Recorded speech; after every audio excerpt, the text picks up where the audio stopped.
I was in the middle of hosting an important international meeting when my younger brother's sudden call interrupted me. On the other end, his voice was low and trembling. Matt, someone took my spot for the exchange student program. I rushed to his school right away, only to find him cornered in an office, his eyes slightly red. A cocky-looking boy was pointing at Tim's nose, his face full of arrogance. You want to compete with me? I'm the heir of the Smiths in Ardenford. My mom just donated an entire lab building to the school. Who do you think you are? Even the teacher nearby spoke up in support of him. Timothy, the Smiths are one of our school's major benefactors. You'd better be sensible and not cause any trouble. I was about to step forward and confront them when those words, the Smiths in Ardenford, made me stop cold. The Smiths in Ardenford? Since when did my mom have a third son besides me and my brother, Timothy? I immediately dialed her number, a cold laugh slipping from my lips. Mom, when did you have another son behind Dad's back? What nonsense are you talking about? On the other end of the line, my mom, Christine Smith, sounded both exasperated and amused by the accusation. Matthew, are you teasing me again? In this life, I've only ever had you and your brother. How could there possibly be another son? Hearing the certainty in her voice, the doubt in my heart quickly dissolved. Of course, my mother was famous in all of Ardenford's high society as the model wife and perfect mother. Her gentle devotion to my father,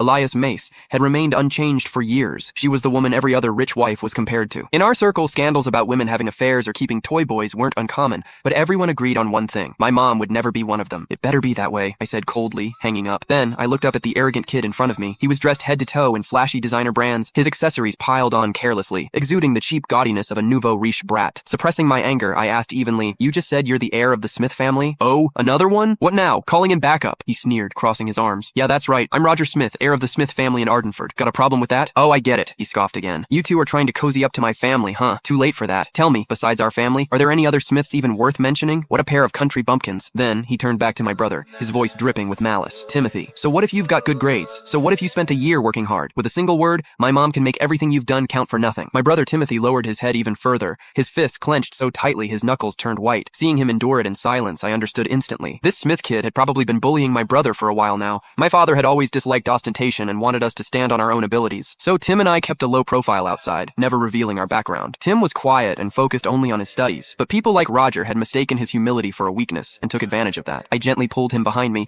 and turned my cold gaze back to Roger. As far as I know, all the paperwork and approvals for the exchange program have already gone through. Replacing someone at the last minute isn't exactly by the rules, is it? Rules? Roger let out a mocking laugh. With a smug grin, he pulled a stack of documents from his bag and waved them in front of me. You mean these? Timothy's application documents? Sorry, never made it to the office. I held on to them myself. Roger smiled brightly, but the words that came out of his mouth were vicious. So you see, the final list the school submitted only had one name from start to finish. Mine, Roger Smith. No matter how well prepared he was, what good would it do him? As soon as he finished, he tore in half, right in front of me, the stack of documents Timothy had poured countless days and nights of effort into. Matt! Timothy's voice cracked as he shouted, his eyes instantly reddening. I watched those papers scatter to the ground, fury blazing through me in an instant. I'd seen shameless people before, but never anyone this brazenly shameless. You! My blood surged, the veins at my temples throbbing. What about me? Roger sneered, grinding the shredded papers